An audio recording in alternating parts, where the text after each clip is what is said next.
Hi, you hear me okay? Yes.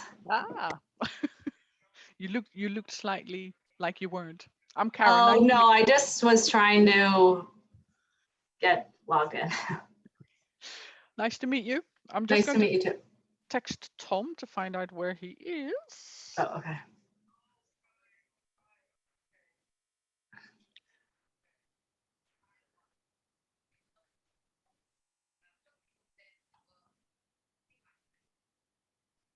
Yeah. So yeah, the whole idea of having a joint call didn't quite work out because I think the other person had to go for a COVID test.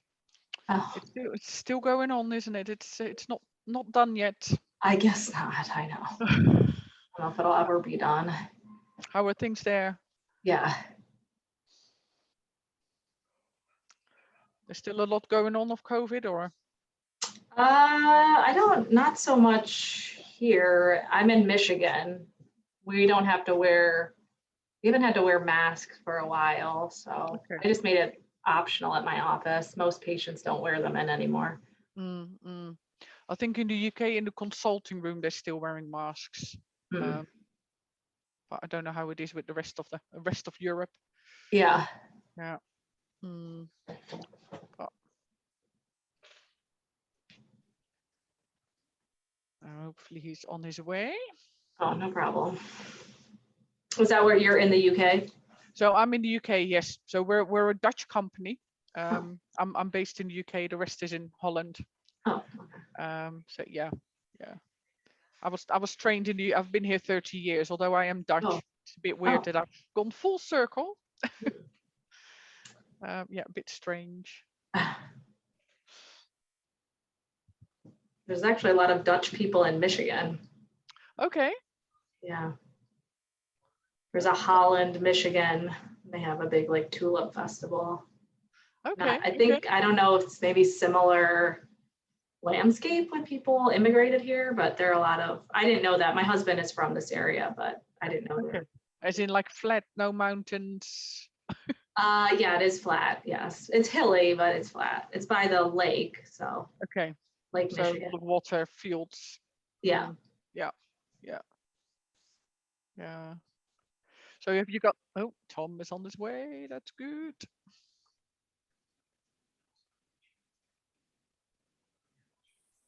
Any minute now. Hi there. Hi, Hi. Tom. Morning. Sorry I was a little late. Got confused. Thought we were still at 10:45. I'm in Mountain Time. Hi, Oh, Alexandra. How are you? Is it okay if good. I How are call you you? Alexandra? Yes, that's fine. Okay, cool. Yeah. So you got a deadline of what? I have about an hour. Okay, that should be plenty. Yeah. Usually this takes about 45 minutes. So again, sorry I'm late. You obviously met Karen while you're waiting for me to show up. It's fine. So I'm going to share my screen and we'll get it rolling. Okay, so intro screen. You know everybody here. Yeah, so this usually takes about 45 minutes. We can take as long or as little as you need or have time for. And typical loose agenda, and it's loose because it's just three of us on the call, so we can go down any road you want. We'll learn a little bit about your specialty practice and why you're interested in profilometry itself, what you're hoping to accomplish. And then we'll walk you through the technical side of profilometry. Then we'll get into the SP. We'll start with the different steps to get to the endpoint. So image acquisition, then understanding the data that is captured by the image algorithms. Then we'll talk about first lens fit algorithms and how that can help you really speed up your efficiency and precision. Then we'll talk about Direct Connect, which is where you're going to be talking directly with the lab online, sort of. And then Karen will walk you through the new OrthoK module because she knows a little bit more about OrthoK than I do. Then we'll wind it up. So if along the way, if there's anything you see, any questions you got, any, just let us know and we'll take a right or left turn, whatever's necessary. Sound okay? Sounds good. So can you give us a little background on where you are with especially segment of your practice? Yeah, so I opened my office as a cold start. So I opened it from scratch almost just about 5 years ago, 4.5 years ago. And then I'm in Kalamazoo, Michigan, and I started fitting scleral lenses about 3 years ago, Yeah. mainly because no one else in the area does it. So I just had like a patient that wore them, and I was like, well, do this for you. So I mostly work with Art Optical because they're in Grand Rapids, so they're close by. And then I have a old Zeiss Atlas topographer, but that's about it.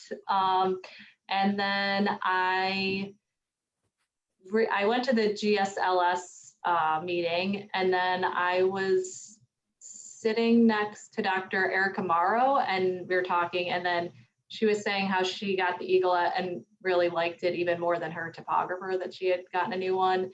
And then I recently got a mammographer and like can image people's glands, and I kind of just understand much better now about how like you can do things without technology, but it's so much easier if you have technology to do it. So I was just looking for something that would quicken the fit process of the scleral lenses, because right now I really just do it with a diagnostic lens and my slit lamp. I don't have anything. Yeah, okay, that's good background. So I think you've come to the right demonstration. Not only is it going to improve your efficiency, it's going to improve your precision too, because there's stuff that you can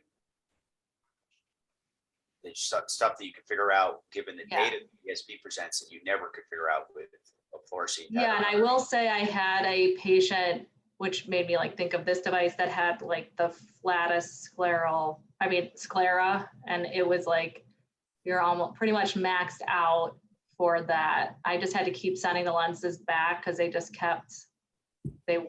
just weren't tight enough, and he just had a super irregular sclera that I'm like, this would be helpful for that patient in particular. But yeah, I'm completely with you. And what you're going to hear, unfortunately or unfortunately, out of me is the comment that this is going to put an end to educated guesswork. And I'm not trying to insult anybody, but when I look at what you guys are trying to figure out by looking at, fluorescein patterns underneath the diagnostic lens, or trying to figure out how to address a pinguecula, you're going to go through 2 or 3 lenses to get to the end point by the time you finally get your head, or get the lens close enough to what you want to see. So that's really the essence here of the benefit of the eye surface profiler. But the other thing is, from my standpoint anyway, it's been interesting to stand back and watch the development of the scleral lens, especially lens marketplace, because I joined Charlie Creighton at Alden, and a couple of years later we brought Zen Lens out to market. Started with Novacone, the soft keratoconus lens, and then Zen Lens.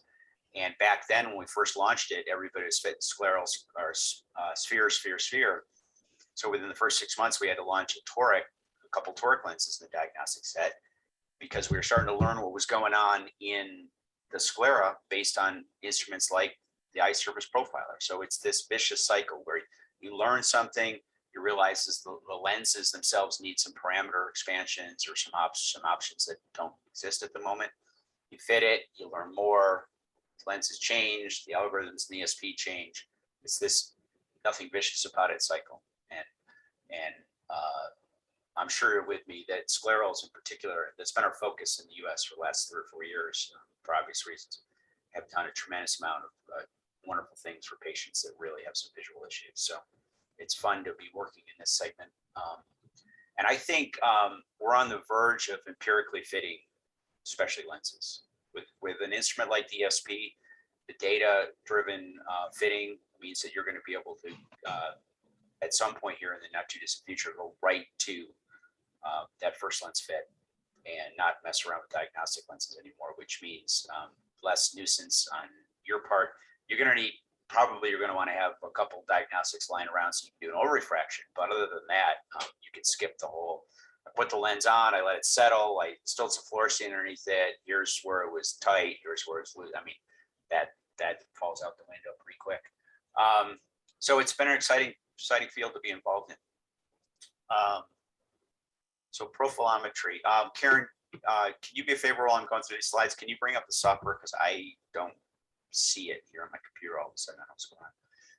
So when we get into the software, Karen's going to walk you through how you actually use the instrument. But so here's a little bit about the ice surface profiler itself. The technology behind the device is profilometry.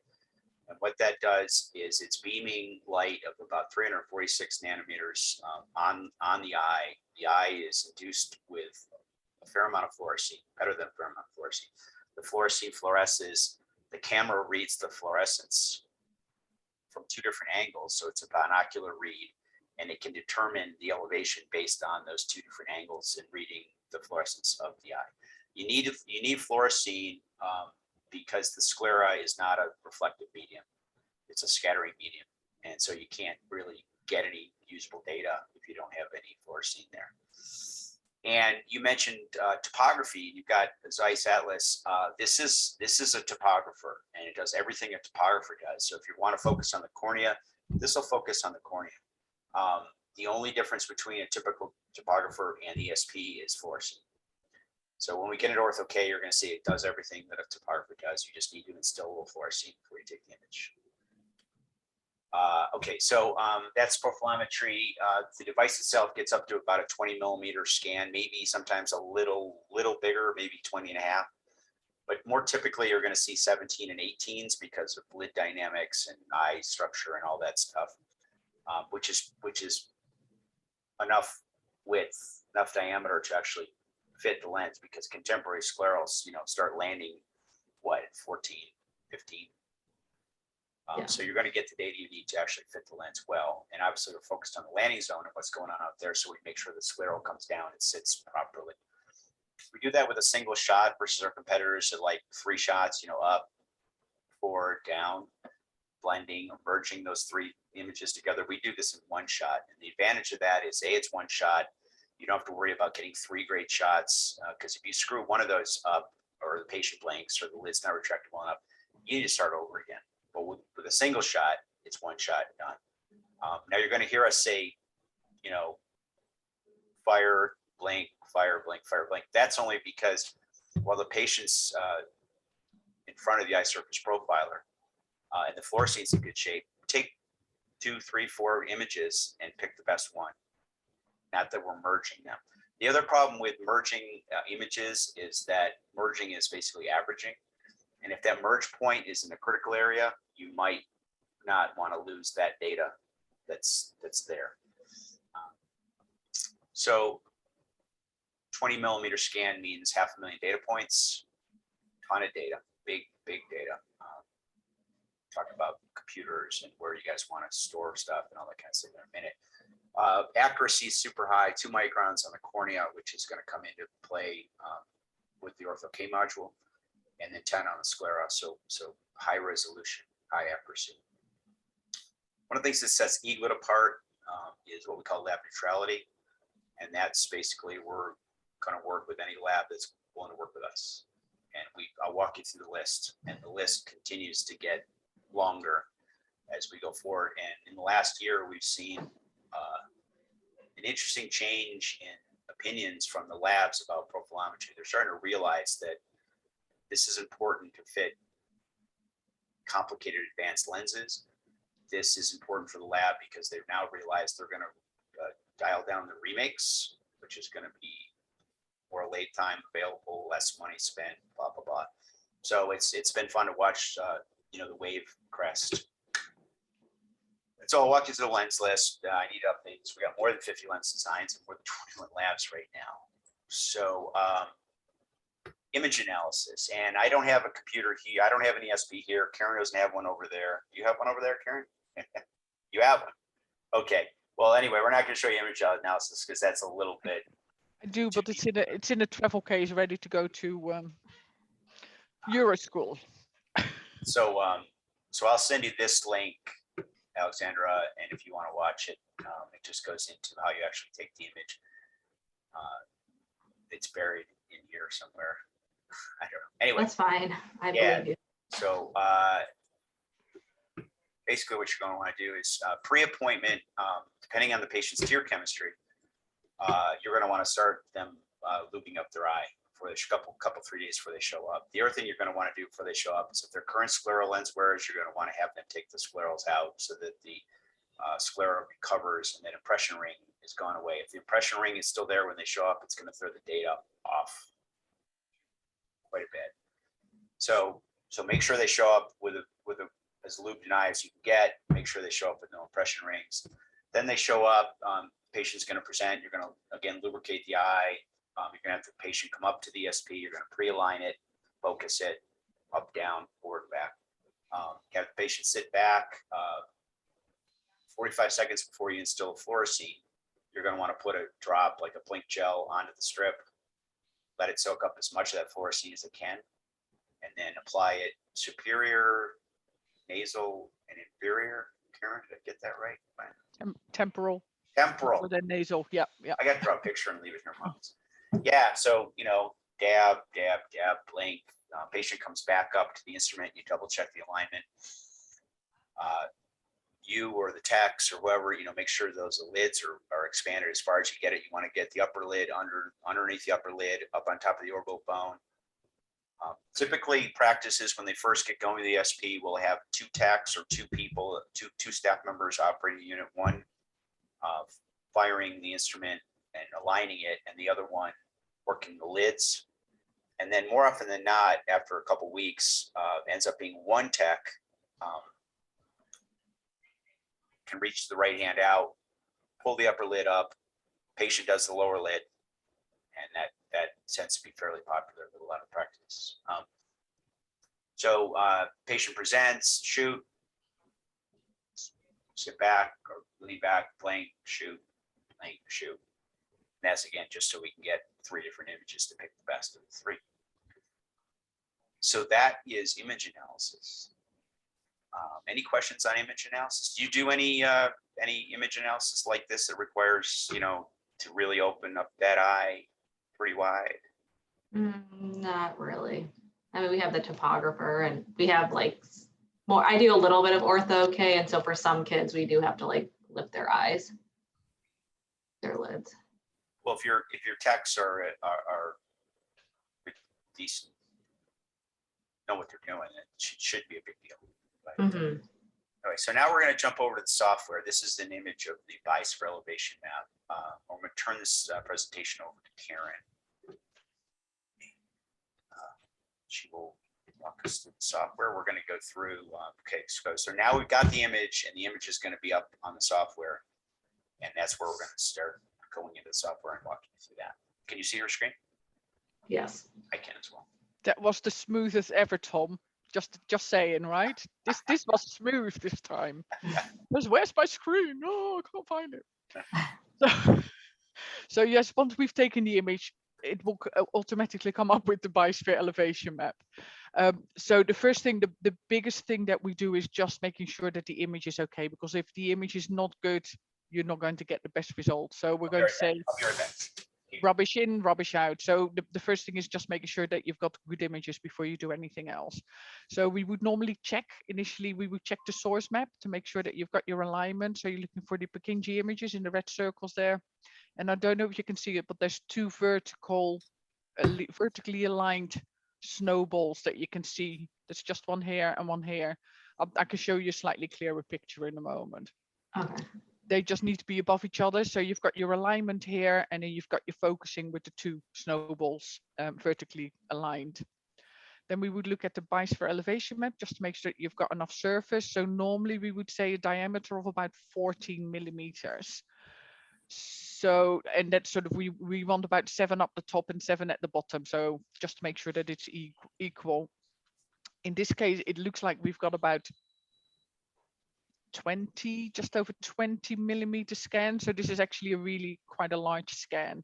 You can hover your mouse over the actual edge to see where you are with the measurements. So in this case, it's about 11.7 there, 10.89. So this is a good size scan. You can get away with a little bit smaller, as Tom said, normally about 17, 18 is ideal. Then you'd be looking at the tangent angle map, and that will sort of tell us if there's any scleral imprint or if there's something like dryness. So if you look here, you can see these horizontal stria. that means there's a bit of dryness. So that means that the fluorescein has actually started breaking up. Now this is quite on the edge, so they probably wouldn't worry about it, but if you get too much, again, it can affect the algorithms. You can also check HVID just to make sure that you're getting the right diameter lens. It will pick it. Sometimes it struggles a little bit, so it's always worth checking just to make sure that it's actually put it on the right place, especially if you're doing something like Ortho-K. So I'm just showing you the other maps as well. So they're the ones that we would actually check the scan just to make sure that everything's okay. Then we've also got something called scleral profile that just gives you a little bit of an idea on what's going on, with the cornea, but also with the sclera. And these colors mean that there's a bit of astigmatism, stroke, there's irregularities going on. Tom's got like a nomogram that he'll show you later that will just indicate on where you need to go from lens design point of view. I think, is that right, Tom? Yeah. Yeah, yeah.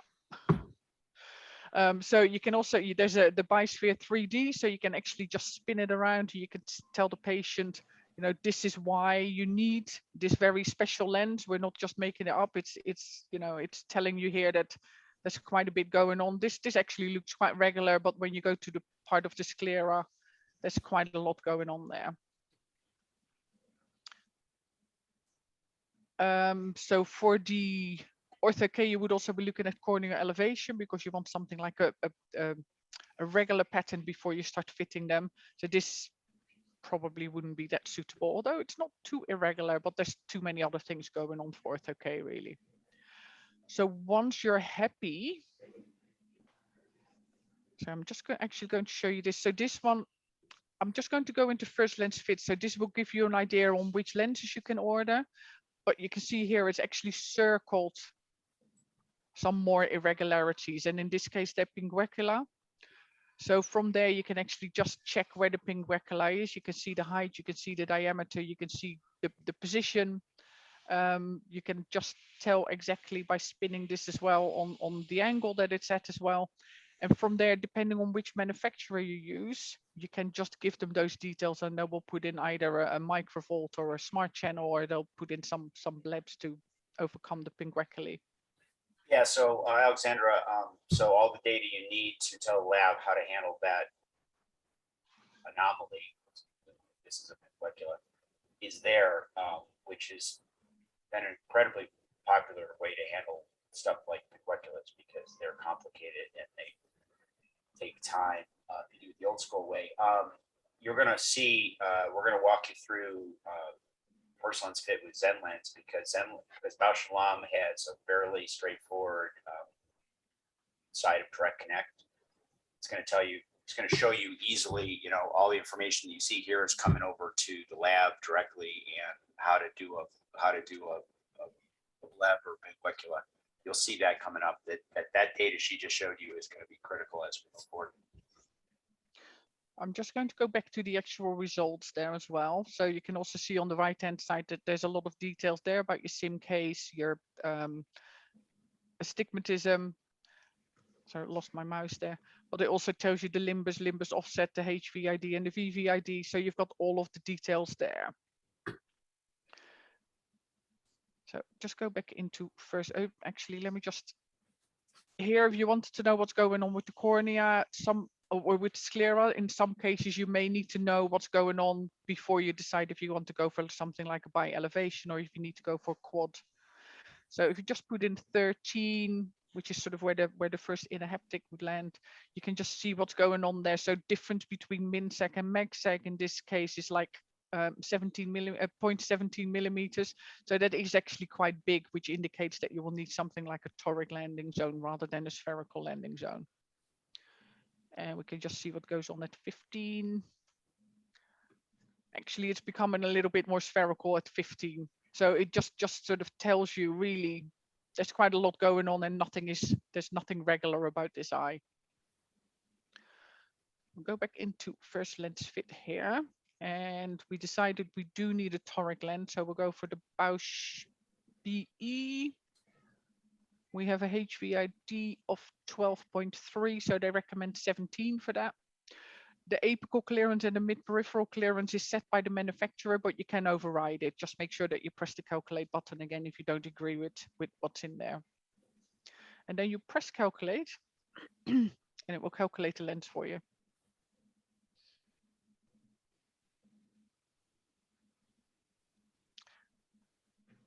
So it will name the naming system that the company uses. So in this case, you're looking at SEG1, SEG2, APS1, APS2, and it gives you the base curve as well.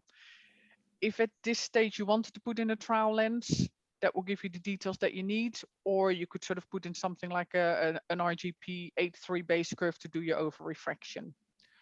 If you haven't got an 8.3, just put in whatever you've got there.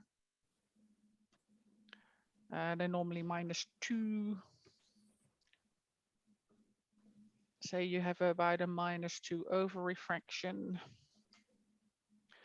So that will then actually give you the power that you need to order in this case as well.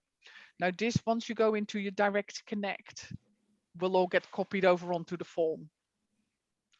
So let's just go on to direct connect, and I'll have to stop sharing in a second.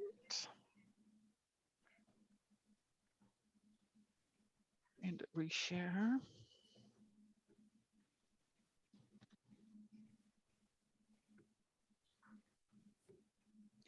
So the direct connect has opened the order form.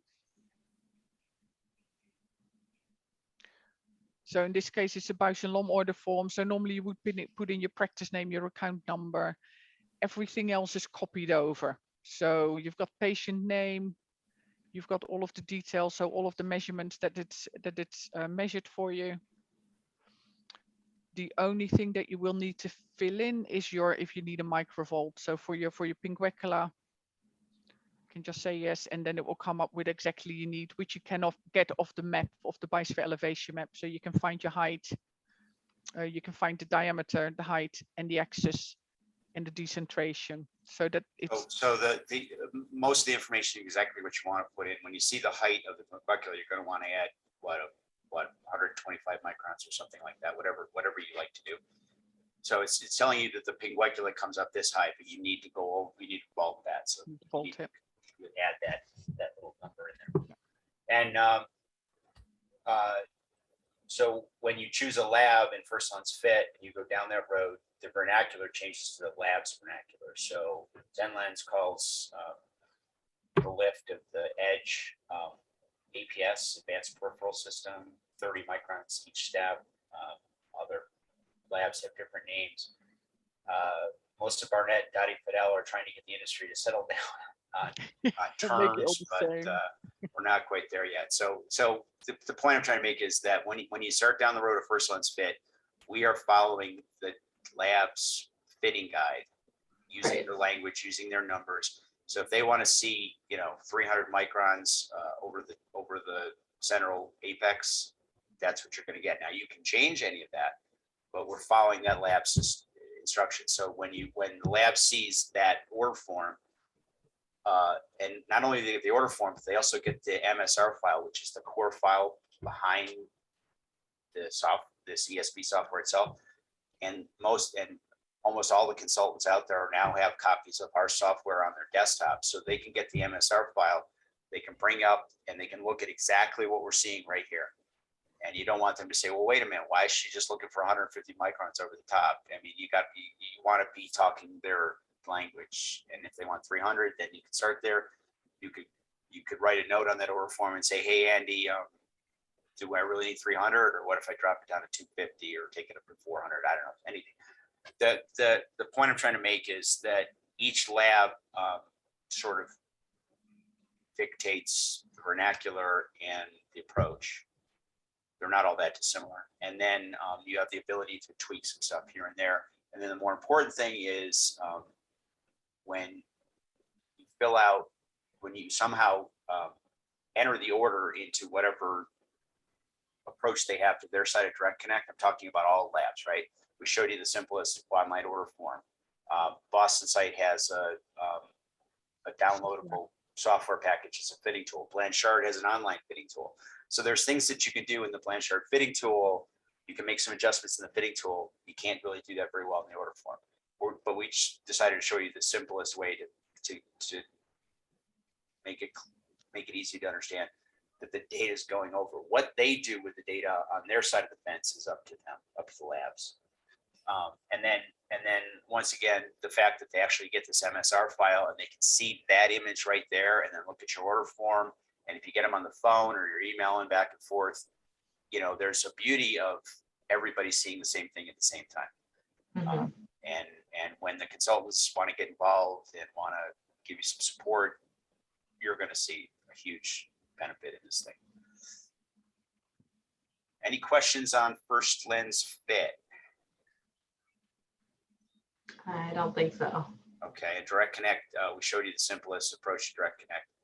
There's also, are we up and running with, I think we're up and running with Art with Direct Connect, right? Or is it Yep. still coming? Okay. Yeah. Okay. You want to walk her through it? Oh, you did. Okay, you're Yep. doing that right now, Amplify. Okay. So yeah, we just looked at it. So yes, Art Optical is up and running, and again, they sort of have the their own way of ordering. Let me just go back in there. I was just jumping over to Ortho-K.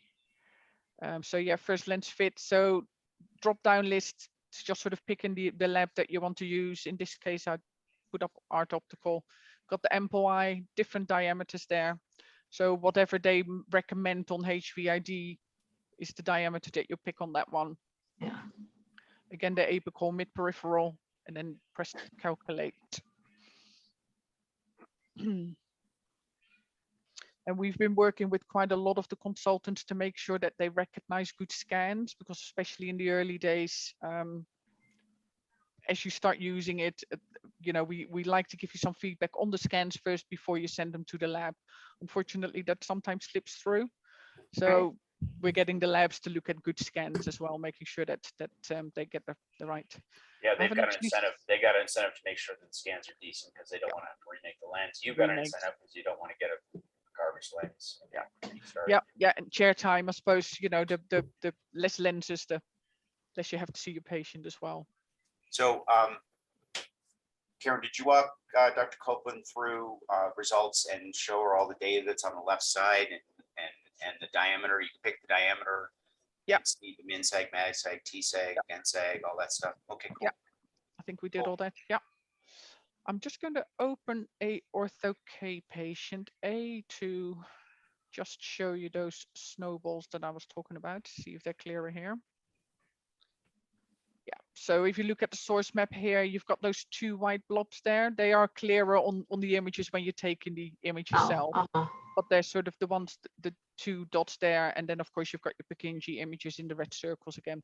So for Ortho-K especially, it's really important that you get the centration and the focus right, just because we're concentrating on that very small part of the cornea rather than the rest of the sclera as well. Mhm. So for Ortho-K, you would go First Lens Fit Ortho-K.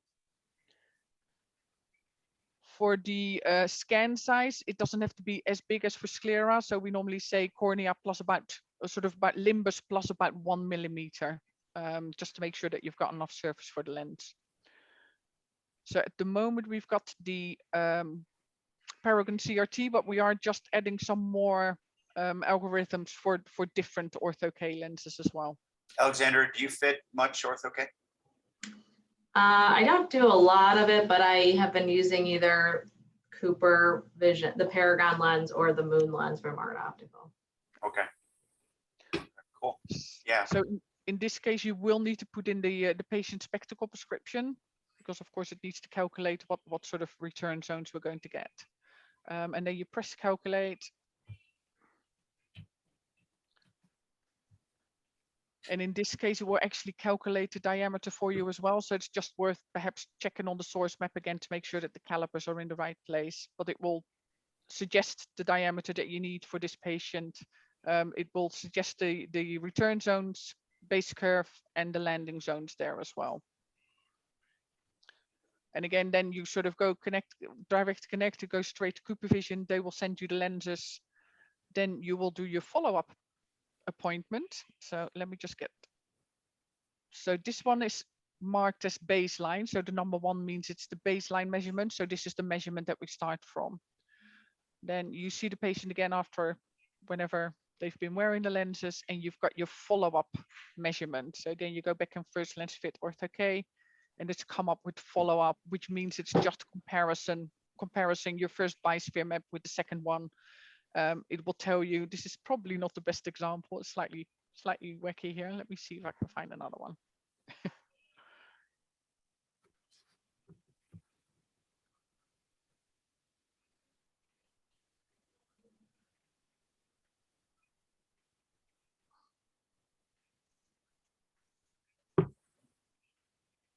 There we go. So it will give you the baseline biosphere. So that's the original measurement that you've taken, and then it will do the comparison. So your actual curvature difference map and your tangential curvature difference map, and then the power profile. So it will tell you how much you've changed the power vertically and horizontally with the follow-up lenses or with the follow-up appointment. And the nice thing about this one is that it puts it all together, so you don't have to keep going between your different images and flick between different screens. It puts it all down there. And that is Ortho-K in a nutshell as well. Anything else, Tom, that you would like me to show us in the software? Show her the scleral profile, and I'll bring up my demo and walk through that a little bit. You can show her the real scleral profile.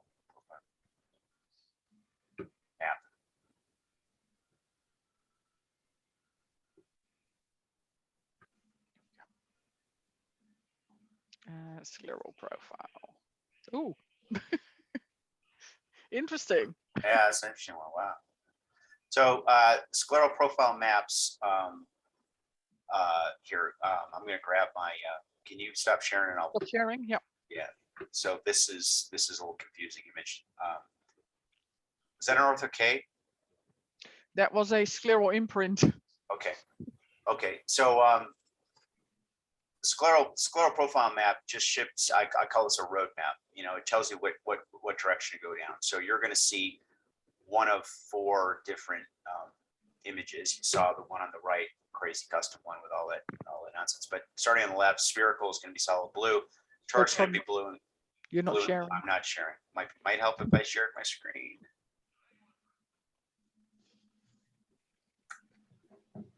Thanks, Karen. So yeah, so the scleral profile map is simply just a pointer. It tells you, hey, that eye, I think you get away with a pretty straightforward spherical scleral lens. Then we get into torics, then we get into quads. And then custom doesn't mean custom like freeform custom. Custom means there's something there that you need to pay attention to, like a bleb or a pigwecular or something like that. We had to come up with some term that applied worldwide, and custom was the one. Don't like it, but it's a little confusing. But anyway, it's not dictating, hey, go with a Maxim 3D or a Boston site scleral. It's just there's something going on there. So this is going to help you. If you take a look at the scleral profile map, it's going to help you think about what lab and what lens you want to walk through on that first lens fit approach. Okay. So anything that you missed on the software, anything you want to go back and see? I don't think so. Okay. So let's start winding it up. We'll walk you through a bunch of stuff: lab partners, lab neutrality, current users, that kind of thing, ROI. So we have over 25 lab partners now. I think it's pushing 30 these days, and I got to update this damn presentation. And almost all of them have at least one ESP consultative expert in-house. Many of them are training everybody. We're trying to get the whole consultation team up to speed at the labs we're working with in the last couple of weeks. This has been kicked off. So these guys know something about the ESP. They understand what's going on. They have a copy of the software on their desktop, and they can get the MSR file and understand what we're all looking at here, okay? Which is a huge benefit when you're in tricky situations and you need to talk to somebody about how you should approach it. Some labs have an ESP in-house. It's mainly for R&D, or they have a clinic in the house. And I'd be happy to introduce you to any experts in these labs. You already are working with Art, and Art knows a little bit about the ESP. So yeah, if you want to talk to another lab, we can do that.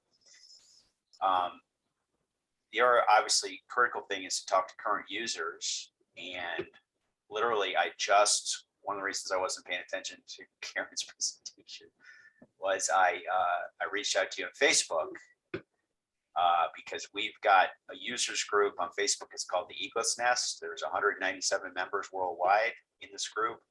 And this is where you can go to talk to your colleagues that also have an iSurface profiler.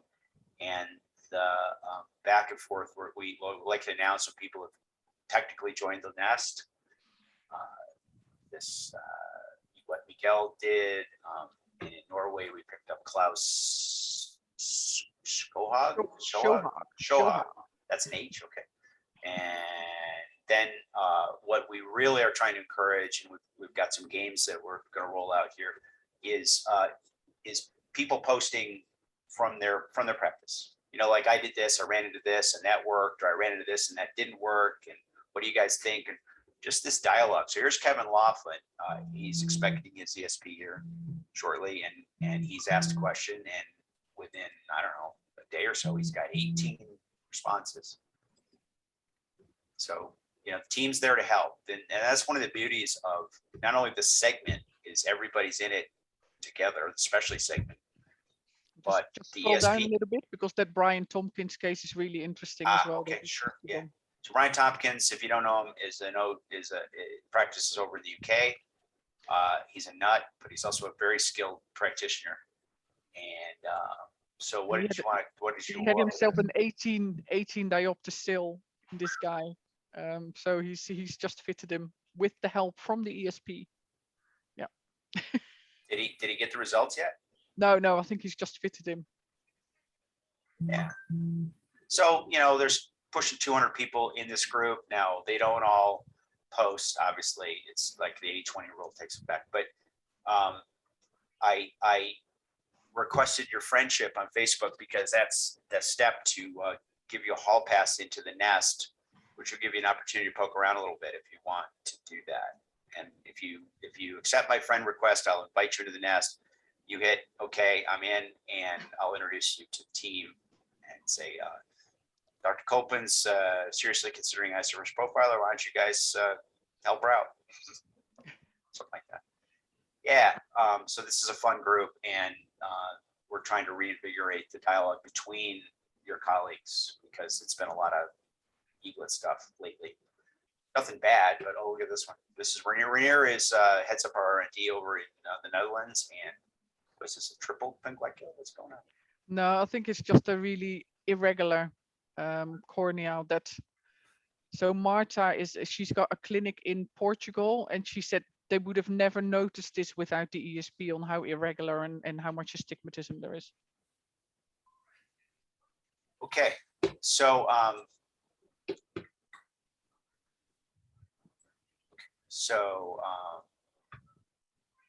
we talked about labs and how I can connect with labs. Sounds like you're in good shape with art, but if you have anything that comes up, let me know. You talked to Eric already, so you've talked to some other people that have the unit, but let's bring you into the nest and you can poke around, ask any question you want. Don't worry about So I guess is it just that little device, or are you aligning things there, or is there any like monitor that you look at otherwise? But it's just that, right? You're talking about this over here? Yeah, like that's what they look through to capture the image and like align everything. These are the light sources in the camera here. The patient sits Yeah. over here, right? The tech works the joystick, and over here on this side, typically on the right side, will be a keyboard and a monitor. Used to be everybody was buying laptops, but the screen's not quite big enough. So now we're recommending go out and get a quote unquote desktop, a little box with the guts in it, and then have like a 21-inch monitor on the table and a keyboard in front of it. And that's where everybody's heading with this thing. So the Okay, unit, so it's attached to, it gets attached to that? yeah, through a very simple USB connection. It's not a big deal. Now, what we offer is the ESP itself and the installation, training, and support. Right. A lot of practices, we don't get into the computers because a lot of practices have computers already available. Yeah, Some people want this, some people want that. So, like, okay, we'll drop that off the invoice. Go get your own computer. You're going to want Windows 10. You're going to want an i5 or i7 processor. All that information is available when you get ready to do that. And then you want a table of a certain dimension, so that there's enough room for the ESP and the monitor at the same time. You Yeah. want it Yeah, in although some practices have got the monitor on the wall and they share it with different equipment. So I suppose as long as it's in your eye line when you're adjusting the ESP, it doesn't have to be on the table. Good point. Yeah.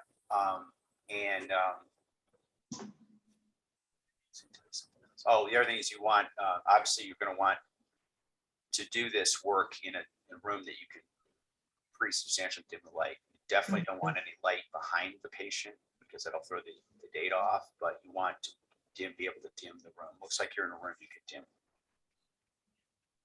Am I right? Right now, What? are you sitting in a room that you can dim right now? Oh, I have like a pre-test room that could get them. Okay, yeah. perfect. All right. So let's show you the lens list. In that case, it can also be networked, so you can have your screen in your consulting room and see what's going on in the Yeah, a ESP room. lot of practices have file servers in the practice. The MSR files, they're 500,000 data points, so they're fairly decent size files. What are they, about a couple gigs piece here? Anyway, so you dump the MSR file into the file server, and any computer anywhere that you have that access to the file server can also have the software installed on it. We do not limit you on software installations. So if you're sitting at home in your home office and you have access to your file server at the practice, you could have a copy of the ESP software there and do some of your work at home. Tiffany. So yeah, and multiple locations within the practice itself, maybe your office in the practice, maybe different lanes, wherever you think you need to take a look at the data and look at the images and see what's going on. A lot of practices have their techs take care of all the image acquisition, and then the practitioner stops in and says, "Hi, how we doing?" And then after the patient leaves the office, then you sit down and look at the software and see what you want to do. This is the current semi-current lens list, and it's growing every month. As you can see, our focus has been scleral lenses. We also do hybrids, and we do Ortho-K and RGP and soft. Ortho-K was a newbie. Sorry, I jumped on that one. So we built the Ortho-K module, working hand in hand with Paragon to develop also their algorithm. So let me talk to you a little bit about the software. The software itself, the MSR files and the software sit in your office on the PC that's connected to the ESP will reside the software itself, at least that one. And if you got other places you want to put it, that's up to you. When you hit First Lens Fit, all the data goes up to the cloud, and the algorithms for First Lens Fit for, let's say, a Blanchard OneFit Med, that algorithm that says, okay, I got the data, let's spin it into Blanchard vernacular and spit it back. That algorithm's in the cloud, and the reason they're in the cloud is that when we roll out new lenses or make some subtle tweaks to a different algorithm, we don't force an upgrade on everybody all over the world of 200 practices using the instrument. So the software upgrades, we try to limit those to no more than once a quarter, typically about 3 times a year. And there's some reasons we do that, because we're on the cutting edge of technology and we need to keep moving forward. But the software itself is only going to you're only going to have to deal with upgrades probably 2 or 3 times a year. The algorithms, where the First Lens Fit algorithms, are up in the cloud, and those can be tweaked on the fly and not require any update. So that's what's going on there. Yeah. And so real quick, ROI, return on investment. The assumptions in this model are about 6 hours a week working with patients for scleral lens wear. You could say specialty lens, it doesn't really matter. Revenue per fit is about $1,500 an eye. I think that's average. I've talked to all the users and talked about what was your experience before the SP, and everybody's coming down about the same number, between 3 and 3.5 visits to the endpoint to get the patient where they need to be. And then the learning curve, I took a guess of 4 months. Sometimes it's 1 month, sometimes it's 2, sometimes it's 6. It depends on how much time you got to dedicate to getting through the learning curve and how motivated you are. But 4 months is a fairly generous learning curve. So what this return on investment is really saying is, look at if you've got 6 hours a week to spend on sclerals, you have a choice. You can either do it the old school way and take 3.5 visits to get to the endpoint, or you can get the SP and within 4 months, you're going to be ramped up to 1.5 visits to get to the endpoint. Now, 1.5 is an important number. 1.5 isn't saying that every single scleral lens is going to be one and done. It's saying that probably 70% are going to be one and done, maybe 80, and the rest are going to be 2 and maybe 3 in a very extreme case. So we're not sitting here claiming that every lens is going to be instantly empirically fit. That's not reality. But the vast majority of your lenses are going to be potentially be one and done, and then it's going to be quicker to get to the endpoint of even the more complicated cases. So you're going from 3.5 visits on average to 1.5 visits, and the time savings, that efficiency gain, means that you can bring more patients in and work with them, and that's where you make more money. So if you buy into these assumptions, the ESP is going to pay for itself on this scenario in about 4 months, 5. With the added patient load that you can take with the time savings. And if you're not doing 6 a week and you're doing half, well, you can double the ROI and take it to 8 months. But I used to run a small business. I would consider any ROI under a year to be a pretty good thing to consider. So any questions about the return on investment? I don't think so. And you could, Erica, you could talk to Erica and say, hey, do your numbers look like 1.5? Are you down in the 1.5 area? Or you could hit up the Eagle's Nest and just say, hey, what do you guys think? Okay, so I'll let Karen go because this is a big chunk of her job. She's going to head up the installation and training process. Karen, you want me to turn the screen over to you, or you want me to? Yeah, I suppose I can open the Academy. So while she's opening that up, a couple of years ago, this pandemic forced us to abandon the in-office installation and training approach. The guys from Holland couldn't get over. I couldn't even see most of the practices. You guys were closed for a while. Anyway, so we put this program together. I was originally reluctant because I'm a face-to-face kind of guy, but this thing's changed my mind. And for a couple of reasons. One, you can learn at your own pace. We don't show up for 6 hours and try to jam a boatload of information down your team's throat.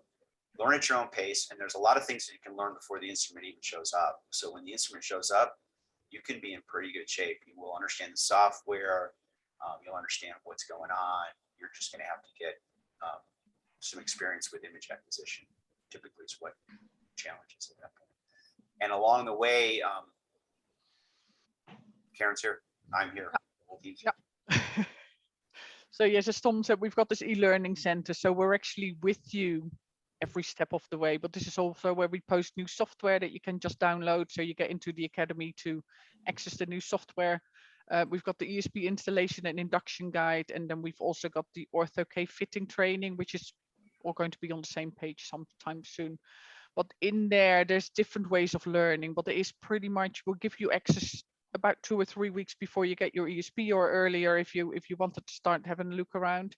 It will tell you exactly what you need. So you've got your preparation guide on what computer you should get, what size table, how heavy is the unit, how big is the unit, where is it going to fit.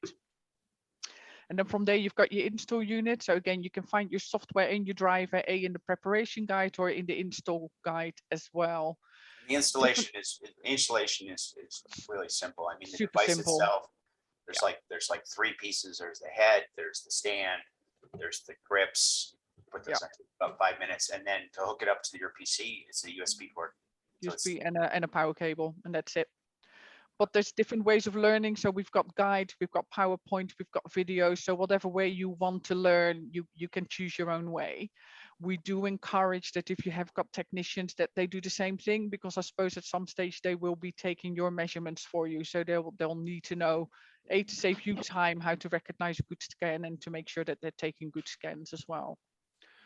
So yeah, everything that you need is in there, but we are here as well. So we will set up an initial Zoom call to make sure that you're ready just before you're receiving the ESP or just after you've received it, depending on where you want us to be involved. Then we'll have a bit of a catch up after you've taken some test measurements. We normally say don't see any patients on the first day. I know that sounds a bit, but I just had a conversation with someone from Eculens who said they've put in 15 patients and they haven't even tested the machine. But he was there, so that actually works out okay because he knows how to use it. So it's just making sure that you're okay with taking measurements before you see patients, and making sure that you check the measurements before your patient leaves the premises as well. And then at the end of that, another Zoom call to make sure everything is okay. And then you've reached the end of the course. But there is a self-paced learning, so whichever way you want to do it, even if you don't, I mean, we do encourage you to look at it, but we will be there behind the scenes or with Zoom calls, or I can help you plug in the USB, or I can wait for you to do that yourself and be there when you're actually taking measurement. I was in someone's consulting room recently, and we actually did some live imaging. It's like, okay, no, you need to align better. So again, wherever you want us to be involved, we can be involved. So it's pushing 11:30. I'll wrap it up. You were at GSLS. Technically, the discount is literally expiring today, 3/31. I'd be willing, if you want a quote, I'd be willing to put the discount on and push it out a couple weeks because you just had the demo. Does that sound good? Would you like to see a quote with the discount on it? Yeah, that would be great, just because, yeah, it would give me a little time to process. Okay. Turnaround time, when you sign the quote, that gets the thing going, and it's typically 6 weeks, 4 to 6 weeks. I like to be conservative. Supply chain issues, the units are manufactured over in Holland. We're not getting them out the door as quickly as we'd like, but they are going out the door. So I would say plan 4 to 6 weeks before it shows up, which gives you enough time to get up and running the software. We were going to be at ICSC down in Florida in July. Okay, so let's say you haven't made your mind up by then, we can stop in and see it. They'll be there. Karen will be there. We can walk you through the hand-on demo. And if you've already got the unit, that's a great opportunity to sit down and say, okay, what should we be doing differently? Any recommendations? Talking to the experts. So, have you ever been to ICSC? No. It's down in Fort Lauderdale. I think it's this third week in July. It's run by Melissa Barnett and Tom Arnold. Yeah, I've seen it advertised. It's a good meeting. It's focused on sclerals and only sclerals. So it's. Yeah, I think I saw that. I know I saw it advertised for last year. Now, Florida in July is no fun, but yeah. And so I'll send you the information on that when I follow up with a quote. Anything else? So yeah, accept my friendship on Facebook and I'll bring you to the nest. That'll get that ball rolling, allow you to talk to everybody. And we'll get your quote, and I'll step back for about a week. And if I don't hear anything back, I'll reach out to Alexandra and say, hey, any questions? What's going on? Sound okay? Yeah, that sounds good. Did you like the demo? Yeah, it was helpful to walk through all the steps of the process. And I don't want to reiterate it, but you talked about the Zeiss Atlas. I understand that Zeiss is not supporting Atlas anymore. Is that correct?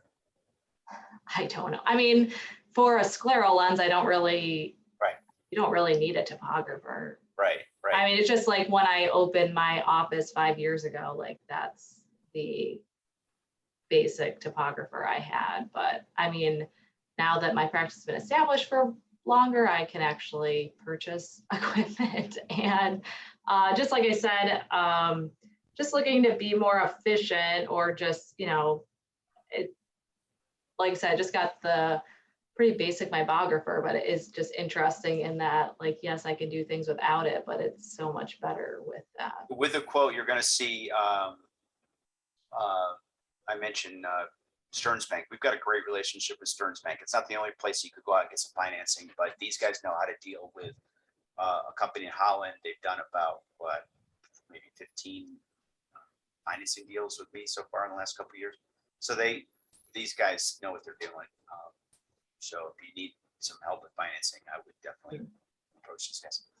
All right. Well, we're here. If you got any questions pop up, give me a ring, shoot me a text, email, Facebook message, I don't know. And Sounds good. I'll get a hold of you. we'll help you out.